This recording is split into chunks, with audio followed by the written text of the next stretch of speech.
Tin surasi Makkada nozil qilingan 8 oyatdan iborat. Tin anjir degani. Mehribon va rahimli Alloh nomiyle qasam yod eturman anjir va zaytun bilan, Turi Sinin tog'i bilan.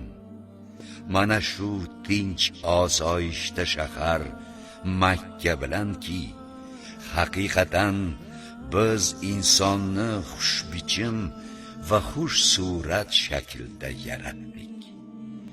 So'ngra qarigan sari uni asfala sofilinga, qomati xam bo'lishga qaytardik.